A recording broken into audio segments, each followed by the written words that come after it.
Good evening students. आज का हमारा टॉपिक है थ्योरीज ऑफ इन्फ्लेशन, मुद्रास्फीति के सिद्धांत। कल के वीडियो लेक्चर में हमने फर्स्ट थ्योरी देख ली थी, डिमांड पुल इन्फ्लेशन यानी मांग प्रेरित मुद्रास्फीति। सेकंड है कॉस्ट पुश इन्फ्लेशन, लागत प्रेरित स्फीति। और थर्ड है स्ट्रक्चरल इन्फ्लेशन, ढांचागत मुद्रास्फीति। अभी हम पढ़ेंगे कॉस्ट पुश इन्फ्लेशन। इसमें जो इन्फ्लेशन की कंडीशन जो है वो हमारे कॉस्ट बढ़ने की वजह से हमारे सामने आती है। हम इसे एक डायग्राम के थ्रू देखेंगे। एक्स एक्सेस पे हमने लिया है रियल प्रोडक्शन को, यानी एग्रीगेट डिमांड और एग्रीगेट सप्लाई। वाई एक्सेस है उस पर हमने लिया है प्राइस लेवल। हमारा एग्रीगेट डिमांड कर्व दिया हुआ है और एग्रीगेट सप्लाई कर्व दिया हुआ है। तो हमारा जो संतुलन का बिंदु है वो है E1। E1 बिंदु पे हमारा जो रियल प्रोडक्शन है वो है Y1 के बराबर, और हमारी जो प्राइस है वो है OP1। अब हम देखते हैं कि कई रीजंस की वजह से हमारी जो कॉस्ट है वो बढ़ जाती है, जैसे कि हम प्रॉफिट बढ़ाना चाहते हैं या वेजेस बढ़ जाती हैं, या फिर जो रॉ मटेरियल है उसकी प्राइसेस जो बढ़ने की वजह से हमारी कॉस्ट ऑफ प्रोडक्शन या लागतों में वृद्धि हो जाती है। लागतों में वृद्धि होने पर हमारा जो सप्लाई कर्व है या एग्रीगेट सप्लाई कर्व है वो लेफ़्ट में शिफ्ट हो जाता है। अब हमारा संतुलन का बिंदु E1 से आगे चल के E2 बिंदु पर आ जाता है। इस कंडीशन में हमारा रियल जो प्रोडक्शन है वो भी कम हो जाता है, OY1 से घट के OY2 रह जाता है। साथ ही हमारी जो प्राइसेस हैं वो बढ़ गई हैं, OP1 से बढ़ के OP2 हो जाती है। यानी यहाँ हम देख रहे हैं कि कॉस्ट बढ़ने की वजह से जो एग्रीगेट सप्लाई कर्व है वो लेफ़्ट में शिफ्ट हो गया है, और उन कॉस्ट बढ़ने की वजह से ही हमारी प्राइसेस या इन्फ्लेशन बढ़ जाता है। थर्ड जो थ्योरी है वो है स्ट्रक्चरल इन्फ्लेशन, ढांचागत मुद्रास्फीति। हम देखते हैं कि इकोनॉमी में या जो मुख्य रूप से हम LDCs या विकासशील देशों की बात करें तो उनमें स्ट्रक्चरल इन्फ्लेशन के कई रीजंस देखे जाते हैं, जैसे कि वहाँ ट्रांसपोर्ट की कमी है, इलेक्ट्रिसिटी सप्लाई कम है, अन्य कोई इंस्टीट्यूशनल प्रॉब्लम्स हैं जैसे लैंड प्रॉब्लम्स हो गई, टेक्नोलॉजी है वो पिछड़ी हुई है, अन्य इकोनॉमिक्स प्रॉब्लम्स हो सकते हैं जैसे कि रिसोर्सेज हैं उनका अभाव है, फॉरेन करेंसी उनकी कमी है, फूड आइटम हैं उनकी कमी है। इन सब प्रॉब्लम्स की वजह से या इन प्रॉब्लम्स या बाधाओं की वजह से जो LDCs हैं उनमें स्ट्रक्चरल इन्फ्लेशन की कंडीशंस हमें देखने को मिलती हैं, या जो प्राइसेस हैं वो हाई हो जाती हैं। जैसे एग्जांपल के रूप में हम देखें तो एग्रीकल्चर सेक्टर है, उसमें हम देखते हैं कि एग्रीकल्चर प्रोडक्शन है वो किन्हीं कारणों की वजह से कम हो जाता है, जैसे कि मानसून का समय पे नहीं आना। तो ऐसी कंडीशन में क्या होगा, एग्रीकल्चर प्रोडक्शन कम होने की वजह से एग्रीकल्चर प्रोडक्ट्स हैं उनकी प्राइसेस हाई हो जाती हैं। साथ ही हम ये भी देखते हैं कि एग्रीकल्चर प्रोडक्शन जो होता है वो अन्य सेक्टर्स में भी रॉ मटेरियल के रूप में यूज में लिया जाता है।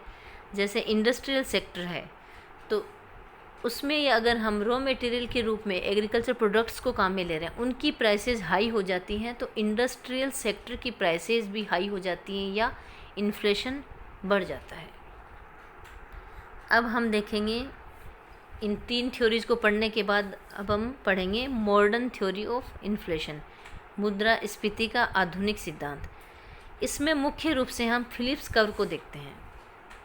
जो फिलिप्स कर्व है इस कॉन्सेप्ट को सबसे पहले A.W. फिलिप्स ने 1861 से 1957 टाइम पीरियड के UK के डेटा के एनालिसिस के आधार पर उन्होंने बताया कि जो अनएम्प्लॉयमेंट या बेरोजगारी और नकद मजदूरी है, इन दोनों के मध्य इन्वर्स रिलेशन या विपरीत संबंध पाया जाता है। अर्थात हम कहें तो जब हमारा अनएम्प्लॉयमेंट कम हो जाता है तो हमारी जो वेजेज हैं वो हाई हो जाती हैं, या जब बेरोजगारी की दर अधिक है तो नकद मजदूरी की दरें कम हो जाती हैं। इसका क्या कारण है, ऊंची बेरोजगारी की दर होने पर नकद मजदूरी कम होती है। तो ऊंची बेरोज़गारी की दर का मतलब क्या है कि अधिकतर लोग ऐसे हैं जो काम में नहीं लगे हुए हैं। तो ऐसे समय में जो श्रमिक या लेबर है वो वेजेस बढ़ाने की बजाय किस पे ज़्यादा ध्यान देता है कि उसको छोटा मोटा काम मिल जाए। तो श्रमिक काम के अवसर ढूंढते हैं, न कि वेजेस बढ़ाने पे जोर देते हैं। और साथ ही हम देखते हैं कि अनएम्प्लॉयमेंट या बेरोज़गारी की दर ज़्यादा है। बेरोज़गारी की दर ज़्यादा है इसका मतलब जो लेबर है उसकी सप्लाई तो हमारे पास बहुत ज़्यादा है, और जो इंडस्ट्रीज या जो फर्म है वो लेबर की डिमांड कम कर रही हैं। लेबर ज़्यादा है, उसकी डिमांड कम है। तो ऐसी कंडीशन में क्या होगा, जो मौद्रिक मजदूरी है वो कम होंगी। या अन्य शब्दों में हम कहें कि जब ऊंची बेरोज़गारी की दर पाई जाती है, यानी लेबर की सप्लाई ज़्यादा होती है, तो जो वेजेज हैं वो कम होती हैं। यानी ऊंची बेरोज़गारी की दर और मजदूरी की दर के बीच में विपरीत संबंध पाया जाता है। अब हम देखेंगे कि वर्तमान का जो फिलिप्स कर्व है, इस वर्तमान के फिलिप्स कर्व में सबसे पहले हम अल्पकालीन फिलिप्स कर्व या शॉर्ट रन फिलिप्स कर्व के बारे में देखेंगे। 1960 में P.A. सैमुअल्सन और R.M. सोलो ने क्या बताया कि जो बेरोज़गारी की दर है और मुद्रास्फीति है उनके बीच में ऋणात्मक संबंध पाया जाता है। यानी मूल फिलिप्स कर्व हमें क्या बताता है, बेरोज़गारी की दर यानी अनएम्प्लॉयमेंट रेट और इन्फ्लेशन के बीच में नेगेटिव या विपरीत संबंध पाया जाता है। इसको हम एक डायग्राम के थ्रू देखेंगे। हम देखते हैं कि एक्स एक्सिस पे हमने अनएम्प्लॉयमेंट को लिया है, वाई एक्सिस पे हमने इन्फ्लेशन या प्राइस लेवल को लिया है। यहाँ हम देखते हैं कि शुरू में U1 बिंदु पर अगर हमें यहाँ हम देखते हैं कि एक PC कर्व, ये क्या है, फिलिप्स कर्व है। यहाँ शुरू में हम U1 अनएम्प्लॉयमेंट के बिंदु पर हैं, तो उस समय हमारी प्राइसेस कितनी है या इन्फ्लेशन रेट कितनी है, 0 के बराबर है। अब हम देखते हैं कि अनएम्प्लॉयमेंट या बेरोज़गारी की जो दर है वो घट के कम हो जाती है, U1 से घट के U2 पे आ गए। तो बेरोज़गारी की दर कम हो गई, या हम परसेंटेज में बताएं तो 8% से घट के 6% हो गई है। तो बेरोज़गारी की दर कम होने पे इन्फ्लेशन बढ़ गया है, वो 0 से बढ़ के कितना हो गया है, OP2 हो गया है। तो यहाँ हम एक तरह से फिलिप्स कर्व में हम देखें तो इन्वर्स रिलेशन को बता रहा है, अर्थात जब बेरोज़गारी की दर जब कम होती है, बेरोज़गारी की दर जब कम होती है तो इन्फ्लेशन बढ़ जाता है। यानी बेरोज़गारी की दर और इन्फ्लेशन के मध्य विपरीत संबंध पाया जाता है। कहने का अर्थ यह है कि यहाँ हमें इन दोनों में से एक कंडीशन को हमें या एक टारगेट को लेके चलना पड़ेगा, या तो हम अनएम्प्लॉयमेंट को कम कर लें या इन्फ्लेशन जो रेट है उसको कंट्रोल कर लें। यदि हम ये चाहते हैं कि अनएम्प्लॉयमेंट या बेरोज़गारी की दर कम हो, तो हमें ऐसी कंडीशन में मुद्रास्फीति की ऊंची दर को सहन करना ही पड़ेगा। या दूसरा हमारा टारगेट, हम चाहते हैं कि जो इन्फ्लेशन है उसको हमें कंट्रोल करना है, तो इन्फ्लेशन को घटाना है, तो ऐसी कंडीशन में हमें अनएम्प्लॉयमेंट की ऊंची दर को बर्दाश्त करना ही पड़ता है। और यही फिलिप्स कर्व है, ये बताता है कि अनएम्प्लॉयमेंट और इन्फ्लेशन के बीच में विपरीत संबंध पाया जाता है। तो फिलिप्स कर्व की मुख्य बात क्या है, बेरोज़गारी की दर और इन्फ्लेशन के बीच में विपरीत संबंध का होना। ये अभी हमने क्या देखा है, शॉर्ट रन फिलिप्स कर्व या अल्पकालीन फिलिप्स कर्व। अब हम देखेंगे long run Phillips curve. Long run Phillips curve में हम देखते हैं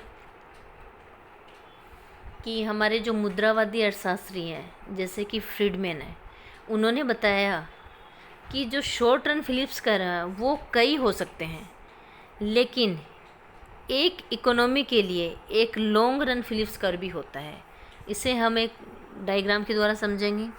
हम यहाँ देख रहे हैं कि हमने एक्स एक्सिस पे लिया है अनएम्प्लॉयमेंट को, परसेंटेज में लिया है, और जो वाई एक्सिस है उस पे हमने लिया है इन्फ्लेशन को। शुरू में हमारा जो शॉर्ट रन फिलिप्स कर्व है वो है SRPC यानी short run Phillips curve first.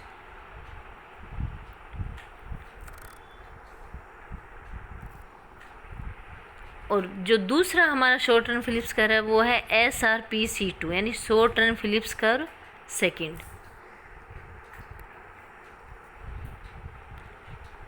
यहाँ हम देख रहे हैं कि लॉन्ग रन फिलिप्स कर्व है LRPC long run Phillips curve.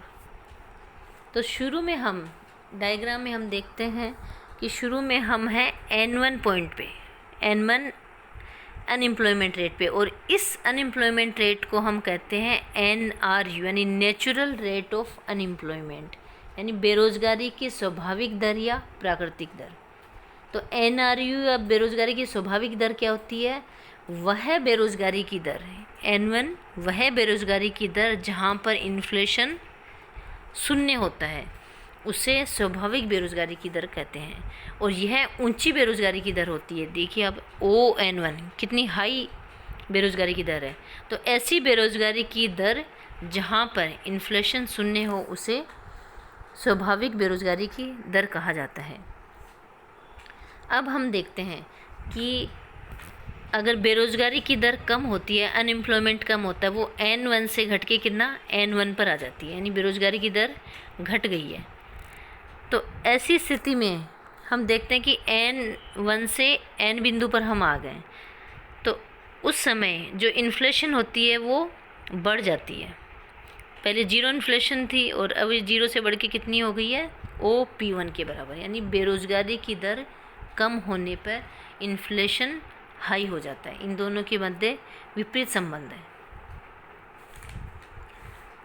अब बेरोज़गारी की दर का कम होना, बेरोज़गारी की दर के कम होने का मतलब क्या है? कि हमारा जो रोज़गार है वो बढ़ गया है, रोज़गार में वृद्धि हो गई है। रोज़गार में वृद्धि हो गई है तो श्रम की जो मांग है वो बढ़ जाएगी, और मांग बढ़ने की वजह से प्राइसेस हैं वो बढ़ जाएंगी, या वेजेस जो है उनमें वृद्धि हो जाएगी, या इन्फ्लेशन बढ़ जाएगी।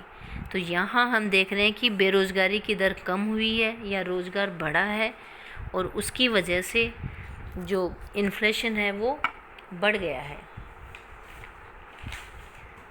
अब हम देखते हैं कि यहाँ हम बेरोज़गारी की दर N1 से N हो गई तो इन्फ्लेशन बढ़ गया। तो अब हम कहाँ पहुँच गए? A बिंदु से P बिंदु की ओर पहुँच गए। अब B बिंदु के बाद में हमारी जो इकोनॉमी है वो किधर जाएगी? यानी B बिंदु से C बिंदु की तरफ जाएगी या B बिंदु से A बिंदु की तरफ जाएगी? ये निर्भर इस पर करता है कि मनी इल्यूजन या मुद्रा भ्रम की कंडीशन है या नहीं है, उसके ऊपर डिपेंड करता है। हम मान लेते हैं कि मनी इल्यूजन या मुद्रा भ्रम की स्थिति है। इसे हम एग्जाम्पल से देखते हैं कि लोग ये देखते हैं कि हमारी मज़दूरी की दर बढ़ गई है। जैसे एग्जाम्पल के लिए हम देखें कि मज़दूरी की दर 20,000 से बढ़ के 30,000 हो गई है, तो लोग क्या सोचते हैं कि हमारी मज़दूरी की दर बढ़ गई है, कितनी 50% बढ़ गई है, 30,000 तक हो गई है। लेकिन वो ये नहीं देखते कि ये जो मज़दूरी है वो रियल टर्म में बढ़ी है या नहीं बढ़ी है। क्यों? क्योंकि उनको ये नहीं पता कि साथ में प्राइसेस भी बढ़ी हैं। अगर हम मान लें कि 50% वेजेस यानी 20,000 से 30,000 वेजेस बढ़ गई हैं, लेकिन साथ में हमारी जो प्राइस है वो भी 50% बढ़ गई है, तो इसका मतलब क्या हुआ कि रियल टर्म में तो हम देखें या वास्तविक रूप में हम देखें तो वेजेस में कोई भी वृद्धि नहीं हुई है, क्योंकि जितनी मजदूरी बढ़ी है उतनी ही कीमतें भी बढ़ गई हैं। तो हम वापस यहाँ क्या होगा, यदि मुद्रा भ्रम की स्थिति लोगों के पास है, अर्थात वो केवल अपनी वेजेस को ही बढ़ावा देखते हैं, रियल कंडीशन को नहीं देख पाते कि साथ में प्राइसेस भी बढ़ी हैं, तो मुद्रा भ्रम की स्थिति है। तो मतलब लोगों की जो यहाँ एक्सपेक्टेशंस हैं या प्रत्याशाएं हैं वो सही नहीं है, क्योंकि वो तो केवल अपनी वेजेस को ही बढ़ावा देख रहे हैं, प्राइसेस को नहीं देख रहे हैं। तो ऐसी कंडीशन में हमारी जो इकोनॉमी है वो वापस बी बिंदु से कहाँ आ जाएगी, वापस बी बिंदु से ए बिंदु की ओर आ जाएगी, या वापस हम कहाँ आ गए, नेचुरल रेट ऑफ अनएम्प्लॉयमेंट यानी बेरोज़गारी की स्वाभाविक दर पे। और हमारी यहाँ पर जो इन्फ्लेशन है वो वापस घट के कितनी हो गई है, 0 हो गई है। ये तो तब की कंडीशन है जब बेरोज़गारी की दर घटने पे हम बी बिंदु पर पहुंच गए थे, लेकिन मुद्रा भ्रम की स्थिति की वजह से वास्तव में रियल टर्म में कोई वृद्धि नहीं हुई है, तो वापस हम बी बिंदु से ए बिंदु की ओर आ जाते हैं। दूसरी कंडीशन हम क्या देखते हैं कि मनी इल्यूजन या मुद्रा भ्रम की स्थिति नहीं है, अर्थात लोगों को यहाँ पे अब ये पता है कि जैसे हमारी वेजेस या मजदूरी बढ़ी हैं, तो साथ साथ ही प्राइसेज या इन्फ्लेशन भी बढ़ा है। उनको वास्तविक स्थिति ज्ञात है। तो ऐसी कंडीशन में क्या होगा, लोग जो हैं वो क्या कहेंगे, प्राइसेस बढ़ने की वजह से वो ज़्यादा अपनी वेजेस की मांग करेंगे, ज़्यादा वेजेस की मांग करेंगे। तो अब हम क्या करेंगे, बी बिंदु से ए बिंदु की ओर न लौट के हम अब बी बिंदु से सी बिंदु की ओर लौटेंगे। सी बिंदु पर जाएंगे, यानी यहाँ जो है वो इन्फ्लेशन रेट जो है वो बढ़ गई है सी बिंदु पर। इसी तरह से ये क्रम चलता रहेगा। वापस हम देखते हैं कि सी बिंदु से हम देखते हैं आगे कि वापस अगर बेरोज़गारी की दर कम हो जाती है तो हम सी बिंदु से पहुंच जाते हैं कहाँ, डी बिंदु की तरफ। सी बिंदु से हम कहाँ पहुंच गए हैं, डी बिंदु की तरफ। अब डी बिंदु से आगे हम वापस सी बिंदु की ओर लौटेंगे या सी बिंदु से ऊपर की ओर जाएंगे, ये वापस किस पर निर्भर करेगा, हमारी प्रत्याशाएं या मुद्रा भ्रम की स्थिति है या नहीं है, उसके ऊपर डिपेंड करेगा। तो इस तरह से ये क्रम चलता रहेगा। सी बिंदु से डी बिंदु पर जाएंगे, डी बिंदु से वापस हम उसी वक्र पे आ जाएंगे, यानी हम ए से सी, सी से आगे की ओर बढ़ते चले जाते हैं। और यह क्रम लगातार चलता रहता है। और हमें ये जो शॉर्ट रन जो फिलिप्स कर्व हैं, उनसे हमें अब क्या मिल जाता है, ए से सी बिंदु और आगे चलते जाते हैं तो हमें एक सीधी रेखा के रूप में एक वक्र प्राप्त होता है। इसे हम कहते हैं लॉन्ग रन फिलिप्स कर्व। कहने का तात्पर्य यह है कि जब मुद्रा भ्रम की स्थिति नहीं है या लोगों की जो प्रत्याशाएं हैं वो पूर्णतः हकीकत में बदल जाती हैं, या लोगों को यह ज्ञात है कि हमारी वेजेस बढ़ने के साथ साथ हमारी जो प्राइसेस भी बढ़ गई हैं, तो वापस हम उसी कंडीशन में आ गए, यानी नेचुरल रेट ऑफ अनएम्प्लॉयमेंट की स्थिति में आ गए हैं। तो ऐसी स्थिति में यानी मुद्रा भ्रम की स्थिति नहीं होने या प्रत्याशाएं जो है पूर्णतः हकीकत में बदल गई हैं, तो ऐसी स्थिति में हमें जो फिलिप्स कर्व प्राप्त होता है वो ऊर्ध्वाधर या वर्टिकल रूप में प्राप्त होता है, और यह हमें लॉन्ग रन फिलिप्स कर्व प्राप्त होता है। एंड में हम यही कहेंगे कि जो लॉन्ग रन में जो फिलिप्स कर्व है वो बेरोज़गारी की नेचुरल रेट ऑफ अनएम्प्लॉयमेंट या बेरोज़गारी की स्वाभाविक दर वो कितनी है, N1। फिलिप्स कर्व जो है वो लॉन्ग रन में बेरोज़गारी की स्वाभाविक दर पे लंबवत हो जाता है या उदग्र हो जाता है। तो ये अभी हमने पढ़ा है मॉडर्न थ्योरी ऑफ इन्फ्लेशन। धन्यवाद विद्यार्थियों।